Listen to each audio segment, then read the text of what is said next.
Thanks for coming. My name is MacDonald, and I'm the chanter teacher and bagpipe teacher. In fact, a few weeks ago, one of the students said, "Do you even have bagpipes?" And I said, "Yes, I'm not just the chanter lady." So I'm going to have to show my pipes earlier in the year. So what we'd like to do tonight, so these are 3 wonderful students. We have 7 in our group this year, which we're ecstatic about. The other 4 were not able to attend tonight. You've seen Ryden already at Christmas time if you were here, so he'll say hello. And we have some new students, just Fletcher, I think it's 4 weeks since he started. 4 weeks, yeah. And Gus is, I think, about 2 months. Sounds right? Yeah. So when you start the bagpipes, you learn how to practice chanter, and it's a tricky thing. I know that in the city, not that long ago, there was a big recorder festival, and with the recorder, it's more fingertips. With the chanter, it's flat.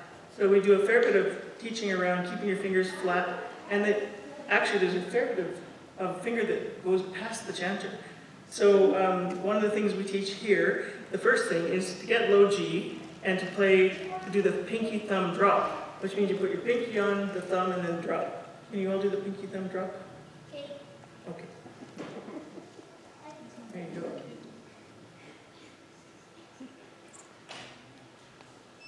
All right, now that Fletcher is ready, he's going to show us, even after just a few weeks, you probably want to stand up, eh? To play low G, which is a tricky note.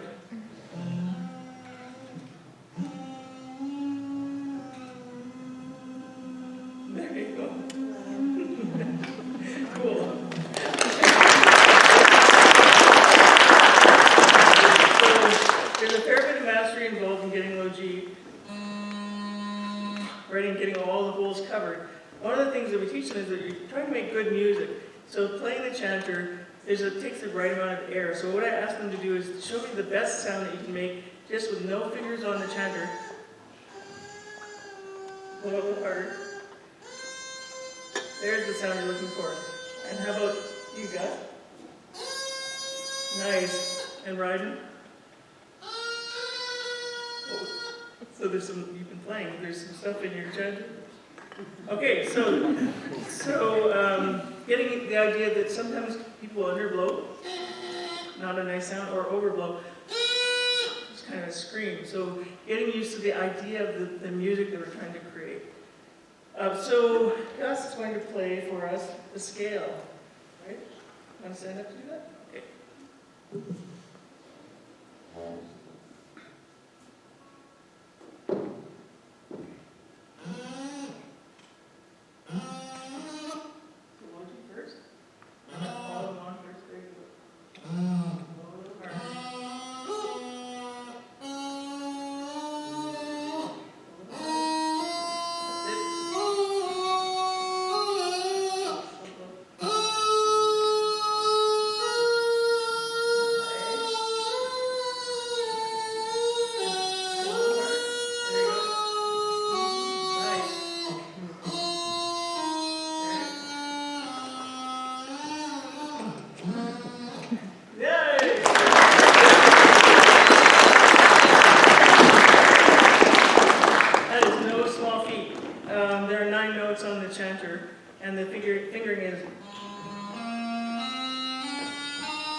Coaching you about that, aren't you? To put your thumb down at the back. Make sure it's across from your middle finger. So Ryden, now I should say Fletcher is 6.5. Or 6 1/4, you said. Yep, 6 1/4. And why do you want to play the bagpipes? You can speak in the mic. No? Don't know why? Do you want me to tell the story about what I know? Okay. Apparently, when Fletcher was about 2, he saw bagpipes at, maybe it was Mosaic, does that sound right? Yep. And he said at that moment that's what he wants to do, and he's been hounding his mom since then. Relentlessly, say, when can I start? And so then 4 weeks ago was the day. So let's welcome Fletcher to the world of bagpipes.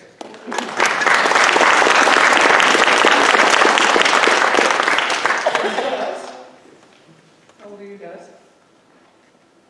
8. And why do you want to play the pipes? For some reason. Not everybody knows the reason, right? And Ryden, how old are you? Ryden is 12, and you know what? I told him I was going to help celebrate his birthday, which I forgot, on May 2nd. So, you can sing. Happy birthday to you. Woo! Happy birthday, dear Ryden. Happy birthday to you.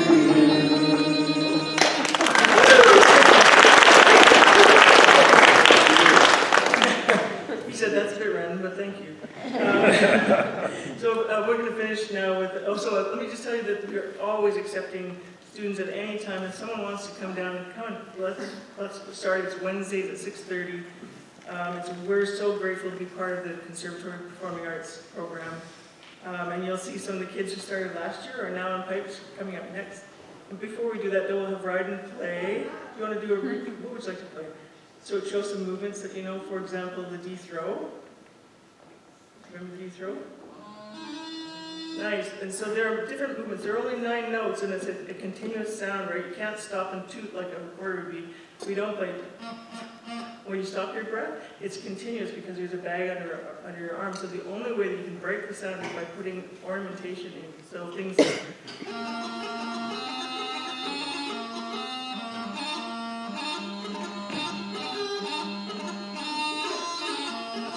stuff like that, which we teach them over time, so they learn all the movements and play them correctly and accurately. So, right, you're going to play now. We always like to do a strike with some strikes. I'll play, you play. So this is a low A strike.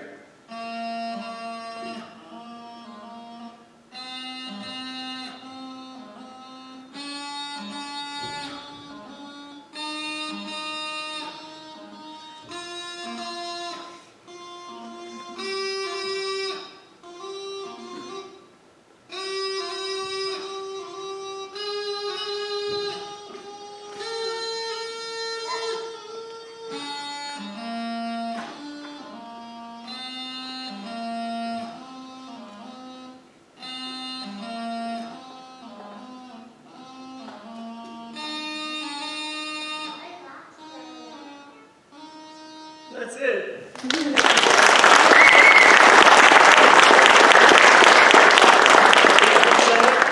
We're so excited to have these players, and we want to welcome this is your very first time on stage playing, right? And same for you guys. So congratulations. Let's think about it.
Apparently I don't know the difference between stage left and stage right.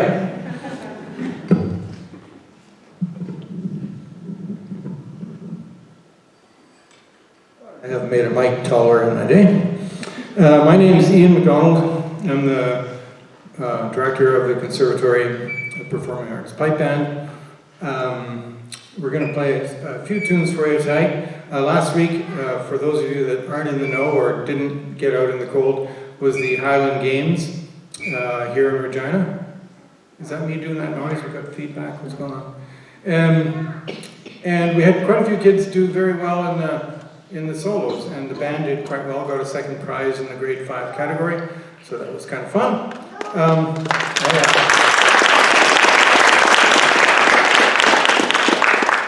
Last year we didn't actually have enough bagpipe and drum students that we could do a band performance. So being able to actually compete and perform this year was amazing. Now you notice there are a couple of older looking kids in the band here, right? We're knowing that we had a small group and that needed a little bit building around it, I asked some adults to come in and help out. And Pat Luchinsky, who's leading the band and pipe major the band on Saturday, has graciously come.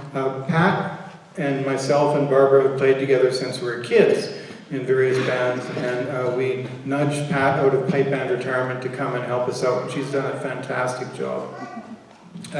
So give her a hand, would you?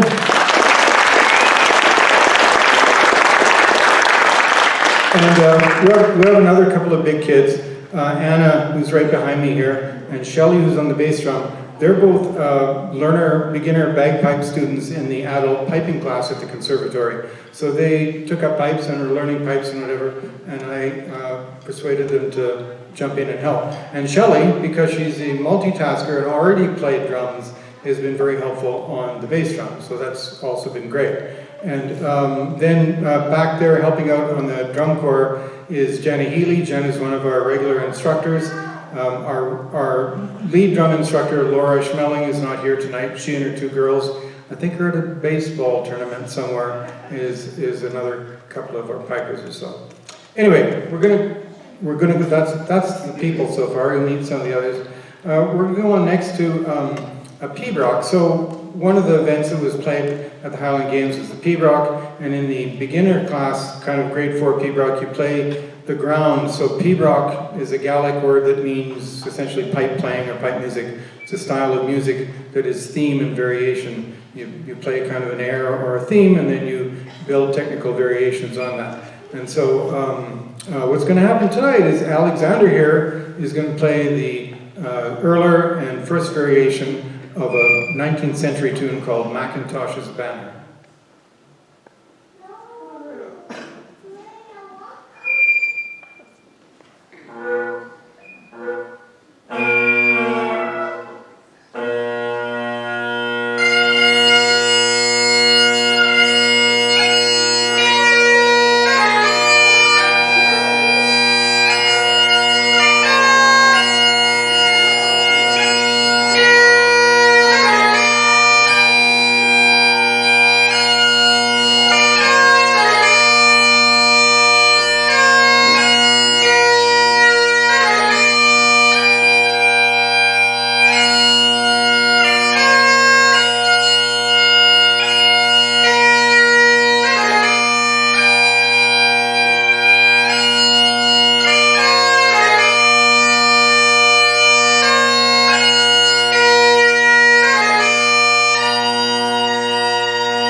that in 4-degree weather or something, so this is going to be a much nicer experience. Okay, next up we're going to play a familiar tune to anyone who listens to bagpipes. Amazing Grace was top of the pops in the 1970s with a band called the Royal Scottish Dragoon Guards.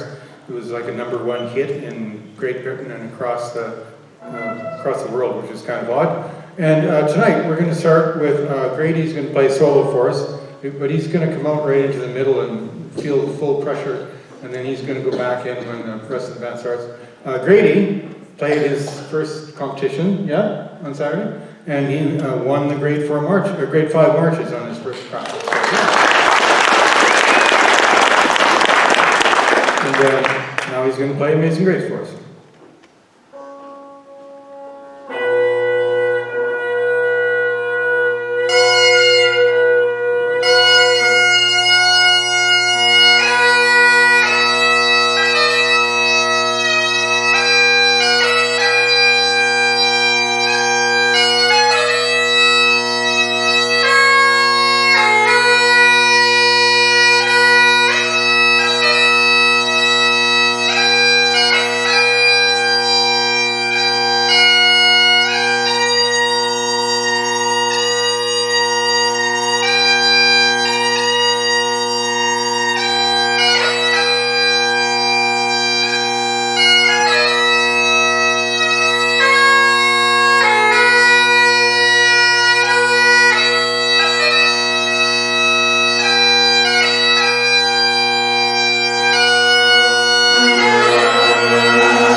Great job.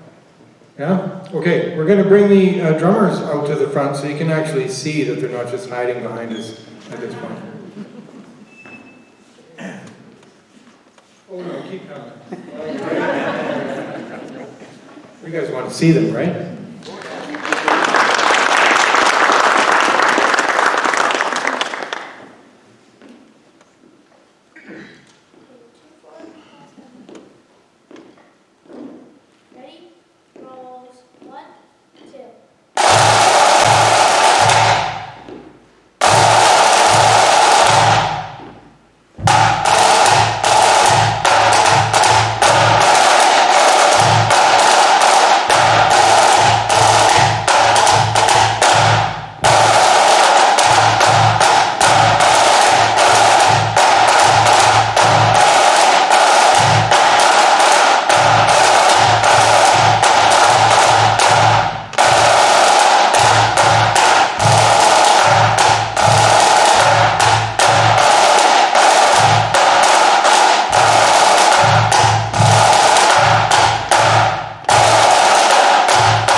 Thanks, guys. We're going to keep Sawyer up here, though.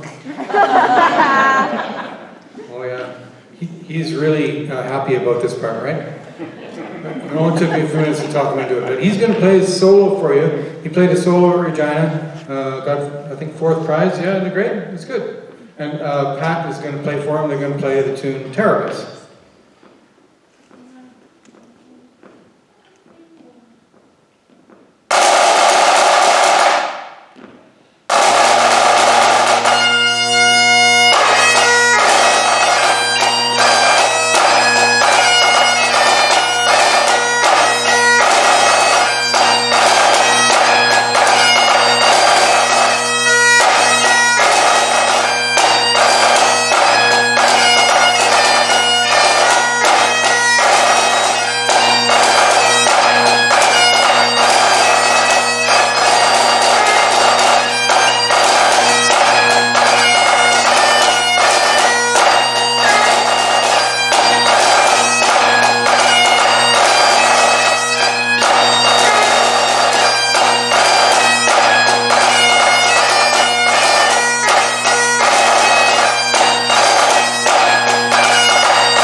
Thanks very much.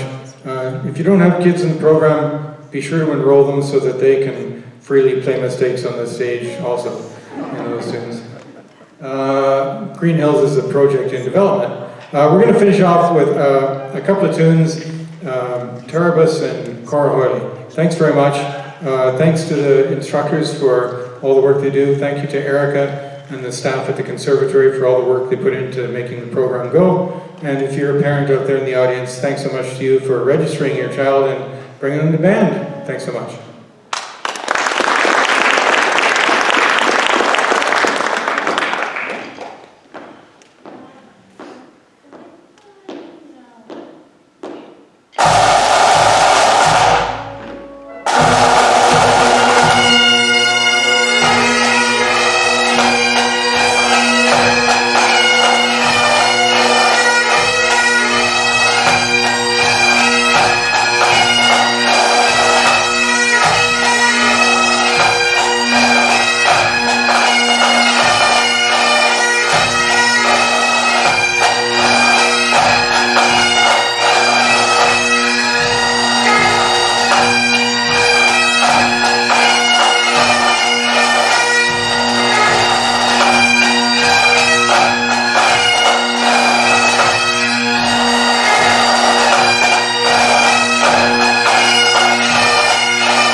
Good evening, ladies and gentlemen. Thank you very much for being here this evening. My name is Wheler, and I have the distinct pleasure of directing these fine individuals you see in front of you. For those of you who were at the previous Darke Hall group program showcase, you may recognize our first tune of this evening as we performed it back then. But I felt that because we are a learning ensemble, as all true great ensembles are, that there was just a little bit more work we could do with this. And so we did. And we spent some time and we honed it up, and it fits into our theme that we're preparing for our upcoming season finale this coming Thursday in CB 210 for our final concert of the year, which the theme, the de facto name I have for this for this year is Dancing with the Classics. So our first piece is a dance, and it is called Laredo Paso Doble. So please enjoy.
Thank you very much, everyone.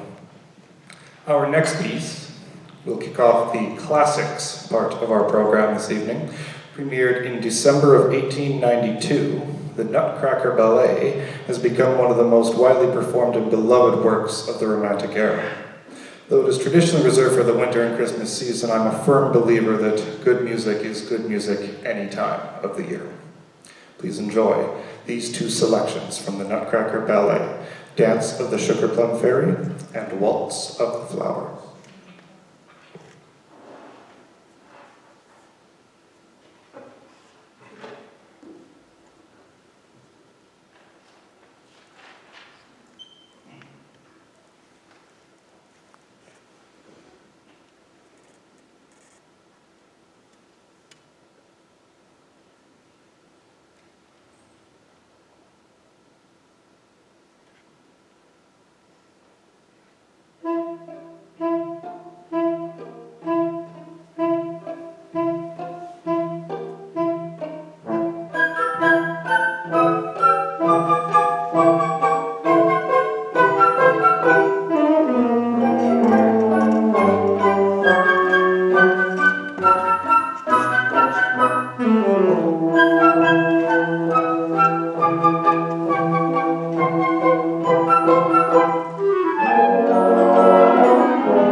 Take a short moment to retune the timpani. I'd like to make special mention of two orchestra members tonight. Our resident pianists, Laura Stewart and Curtis Singer, have made the elevation of this piece possible through their exceptional work on the cadenzas that appear within the two movements that we've prepared for you this evening. You just heard Laura play the beautiful Celesta cadenza for Dance of the Sugar Plum Fairy, and you're about to hear Curtis work his magic for the harp cadenza for Waltz of the Flowers. This was new territory for me, as I've never conducted a cadenza before. They're both so patient and wonderful to work with, and I can't wait to see what other magic we can work in the seasons to come. So can we please give it up for Laura and Curtis?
Thank you very much, everyone. Our next piece takes us back in time to Salzburg in 1773, where a 17-year-old Mozart had just completed his 25th symphony, and his first in the Sturm und Drang style, characterized by the use of minor keys, dramatic, emotional, and musical extremes. Considered his first tragic symphony due to this writing style, it is fitting, then, that this piece functions as the title music for the 1984 film Amadeus. A tragic musical film, if ever there was one. Did Antonio Salieri really kill Mozart, either directly or indirectly? You decide. While you listen to this fantastic work by one of the best, I present Amadeus.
clap, it's okay.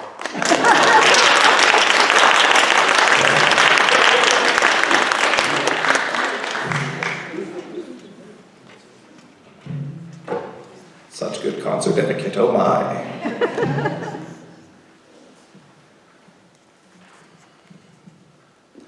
Thank you very much, everyone. As we prepare for our final piece of the evening, I'm reminded of a quote. In 2015, Sarah J. Maas wrote, "Remember that art is as vital as food to a kingdom. Without it, a kingdom is nothing and will be forgotten by time." While this sentiment is no doubt echoed by artists of all flags and mediums, recently it has become apparent to me that a growing contingent of individuals require a reminder on this front, particularly in the realm of music education. To put it frankly, I am disappointed. Disappointed with the decisions and disrespect being lauded at the community of passionate music educators in this city. What is worse is that these decisions, which will have far-reaching consequences for our precious music community, are being made by individuals that have not recently experienced the impact of being a part of these groups. In answer to these decisions that are being made, audience members, music listeners, music lovers, this is the time to express the importance of our groups and our passion for music. The more we call out the ignorance, the more we will break through their apathy towards art and its education in our great city and force them to change their way of thinking. My heart goes out to all my colleagues who have worked tirelessly to advocate on behalf of their programs. Your commitment to your craft and to your students is an inspiration, and it has not gone unnoticed. In closing, I echo the sentiment of our great maestro Gordon Gerard when he conducted his final concert with the Regina Symphony Orchestra.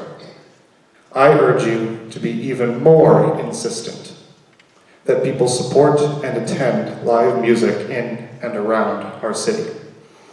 There are great people doing great things here we should be exultingly proud of. What's more is that it seems that a vast amount of people in this province agree. And they spoke out saying as much. So here I add my voice to this great crescendo. Let's protect the next generation of music education in Regina, because without us, their kingdom will be forgotten by time. With that, I'm extraordinarily proud to present our final piece of the evening.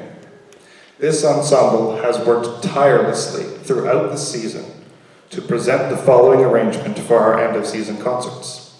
We finished tonight with a piece premiered in 1893 and represents a major milestone in the incorporation of music from North America as a viable source material for composition in the classical style. Please join us for the epic work that is the first movement of Antonin Dvorak's Symphony No. 9, arranged for orchestra by Merle J. Isaac.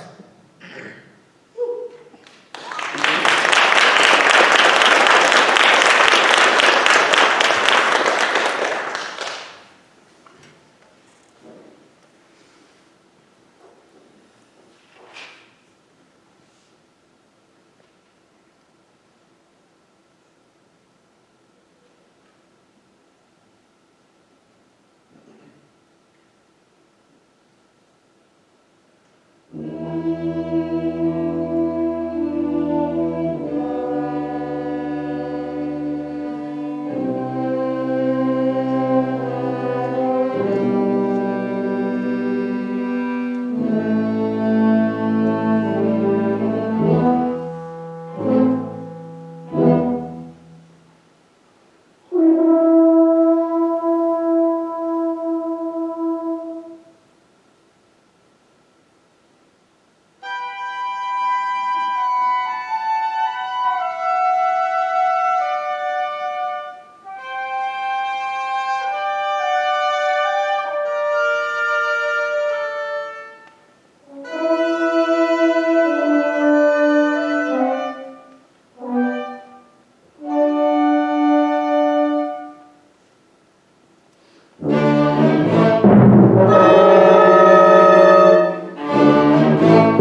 Thank you very much, everybody. Thank you for coming.